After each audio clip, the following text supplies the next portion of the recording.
Assalamualaikum warahmatullahi wabarakatuh. Waalaikumsalam warahmatullahi wabarakatuh. Bagaimana kabarnya pada pagi hari ini anak-anak? Sebelum memulai pelajaran pada pagi hari ini, marilah kita berdoa terlebih dahulu agar dilancarkan segala urusan kita. Berdoa mulai. Berdoa selesai. Hari ini siapa yang tidak masuk? Kenapa? Tidak tahu. Di materi sebelumnya kita sudah membahas mengenai warisono. Pada teman-teman kali ini kita akan membahas mengenai Syekh Abdul Rauf As-Sikili dan Muhammad Ansyad Al-Badari yang merupakan tokoh agama di daerah Sumatera.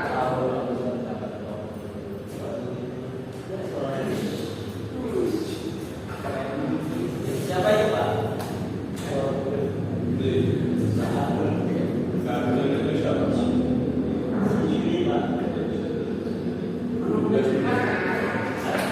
Syekh Abdul Rauf As-Sikili yakni merupakan tokoh agama yang berasal dari Aceh. Nama asli Abdul Rauf Al-Fansuri, lahir di kota Sikili, Kabupaten Aceh. Orang yang pertama kali mengembangkan tarekat Syekhtariah di Indonesia. Merupakan seorang ulama besar Aceh yang terkenal berpengaruh besar dalam penyebaran agama Islam khususnya di daerah Sumatera dan Nusantara. Memiliki sebutan gelar yang terkenal dengan Tungku Siak Kuala.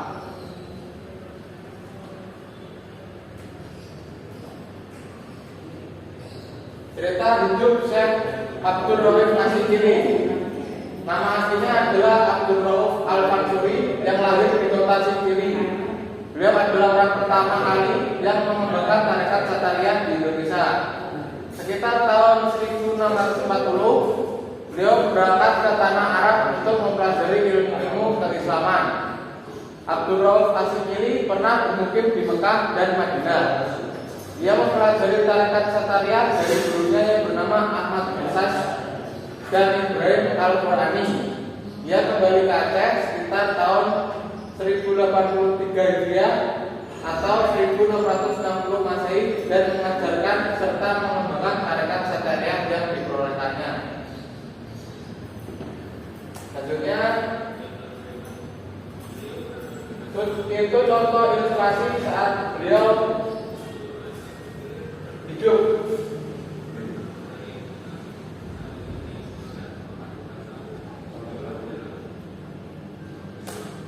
Setelah itu Abdul Rauf berangkat ke tanah Arab dengan tujuan mempelajari agama pada tahun 1604 Hijriah atau 1643 Masehi. Dia menimba ilmu pada pusat pendidikan dan pengajaran agama di sepanjang jalur perjalanan haji antara Yaman dan Mekah. Abdul Rauf memiliki sekitar 21 karya tertulis yang terdiri dari satu kitab tafsir, 2 kitab hadis, 3 kitab fikih dan sisanya kitab tasawuf. Namun di antara sekian banyak karyanya terdapat salah satu yang dianggap penting bagi kemajuan Islam di Nusantara, yaitu kitab tafsir berjudul Tarjumah Al-Muntafid. Kitab ini ditulis ketika Syekh Kuala masih berada di Aceh. Kitab tersebut memberikan sumbangan berharga bagi telah tafsir Al-Quran dan memajukan pemahaman lebih baik terhadap ajaran-ajaran Islam. Jadi dengan adanya kitab Tarjumah Al-Muntafid ini telah membantu Nusantara dalam memajukan ajaran-ajaran Islamnya.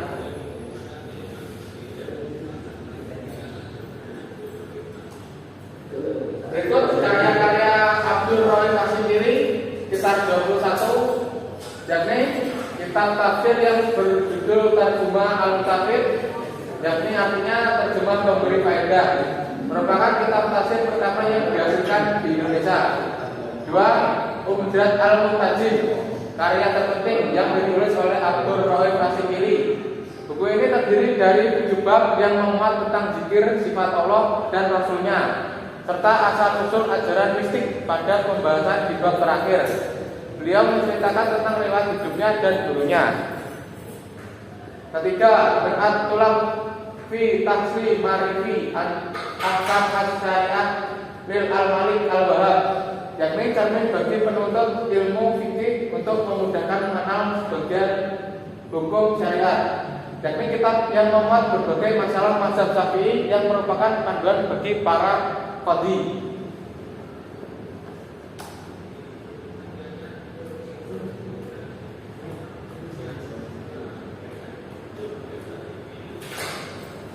Waktu wafat beliau, Syekh Abdul Rahim Asyikiri, pada 1105 Hijriah atau 1693 Masehi, Syekh Abdul Rahim Asyikiri mengembuskan nafas terakhirnya pada usia 73 tahun. Jasadnya dimakamkan di dekat mengarah Sungai Aceh, tepatnya pada samping masjid yang dibangunnya di Kuala Aceh, Wilayah Raya, Kecamatan Kuala, sekitar 15 km dari Banda Aceh.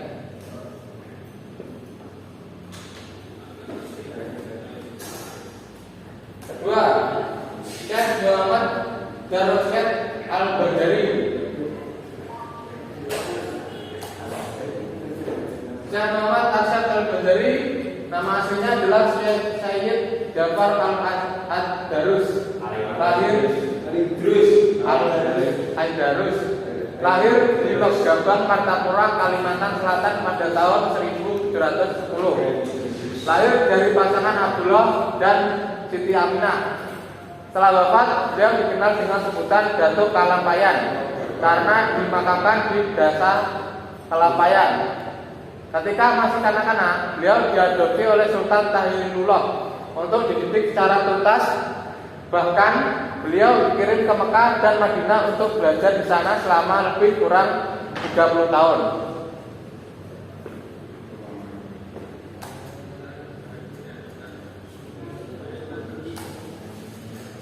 Selanjutnya cerita hidup Syekh Muhammad Arsyad Al-Bandari. Syekh Muhammad Arsyad Al-Bandari merupakan seorang dai yang termasuk di daerah Banjarmasin, Kalimantan Selatan. Dia lahir pada awal abad ke-18 di wilayah yang sekarang bernama Martapura.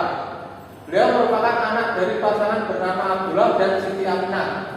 Gelar di belakang namanya menunjukkan daerah asal sang Syekh, yakni Sultan Banjar. Setelah wafat, beliau dikenal dengan sebutan Datuk Kalampayan karena dimakamkan di Desa Kalampayan. Masa kecil Muhammad Arsyad diisi dengan pendidikan agama Islam dari keluarganya. Mereka termasuk kalangan alamiyin yang silsilahnya merujuk hingga Rasulullah Shallallahu Alaihi Wasallam.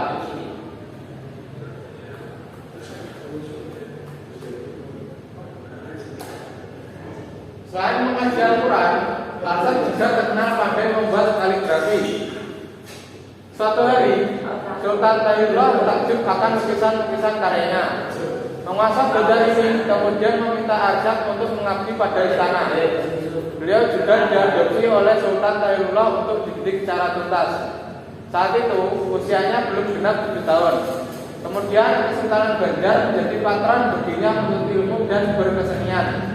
Kala berusia 30 tahun, Arsyad menikah dengan Bajut, seorang perempuan lokal, sebagai sarana untuk mengikat perasaan dengan keluarga di tanah air dan memiliki seorang anak perempuan.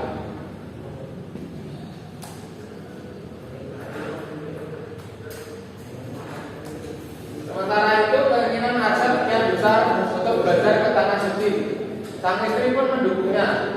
Pihak istana kemudian membiayai Arsyad untuk naik haji pada tahun 1739. Dia memanfaatkan kesempatan ini tidak semata-mata melaksanakan rukun Islam kelima. Usai berhaji, Arsyad bermukim 30 tahun lamanya di Haramani untuk menuntut ilmu di Masjid Al-Haram. Dia belajar pada sejumlah guru besar. Muhammad Arsyad juga bersahabat dengan murid-murid dari Nusantara. Salah satunya adalah Abdul Wahab yang bahkan menjadi menantu Muhammad Arsyad.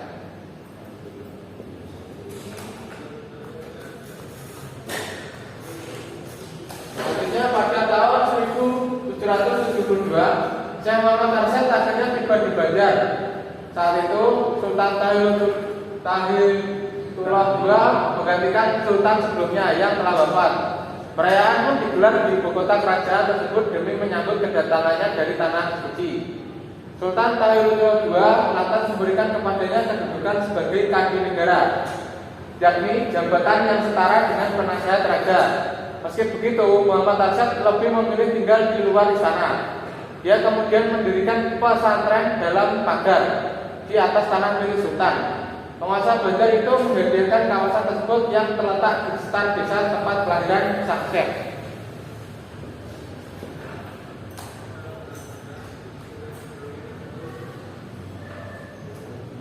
Berkat perjuangan keras beliau dengan dibantu menantunya akhirnya pusat pendidikan tersebut pesantren ramai dikunjungi para santri dari berbagai daerah. Tempat tersebut hingga saat ini dikenal dengan nama Kampung Dalam Pagar, sebab para santri yang belajar dilarang meninggalkan tempat tersebut tanpa izin. Syekh Muhammad Arsyad juga giat menulis, bahkan karena keilmuan beliau yang luar biasa, Muhammad Arsyad Al-Banjar mendapat julukan matahari agama dari Banjar. Beberapa karyanya membicarakan masalah-masalah fikih, masalah syafi'i dan tasawuf.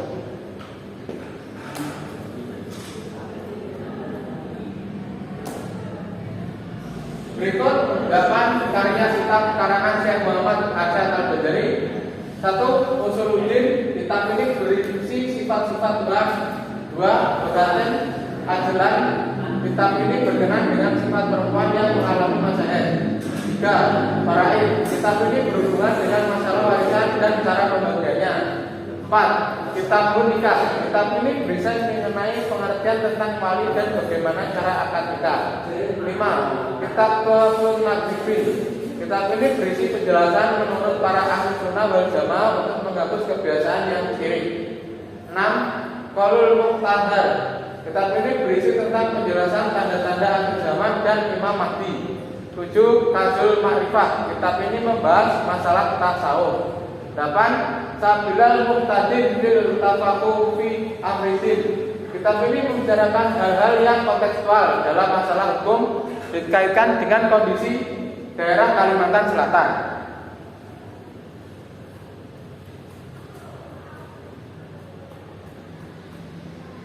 Selanjutnya yang terakhir, waktu wafat Syekh Muhammad Arsyad Al-Banjari. Syekh Muhammad Arsyad Al-Banjari wafat dalam usia yang melampaui 1 abad, yakni umur 108 tahun pada tahun 1812. Sampai saat ini namanya tetap dikenal sebagai ulama Kalimantan pelopor dakwah Islam di Indonesia, Malaysia, dan Brunei Darussalam. Sekian, jika ada yang ditanyakan pada pembelajaran kali ini. Jika tidak, ya, hikmahnya kita dapat mempelajari tentang giatnya dan bagaimana perjuangan dari Syekh Abdul Rahim Asyikiri dan Muhammad Arsyad dalam menempuh pendidikan.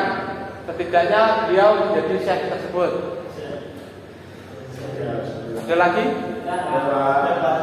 Jika tidak ada, untuk pertemuan selanjutnya Bapak kasih tugas untuk dikumpulkan minggu depan. Sekian pertemuan pada siang hari ini. Wassalamualaikum warahmatullahi wabarakatuh.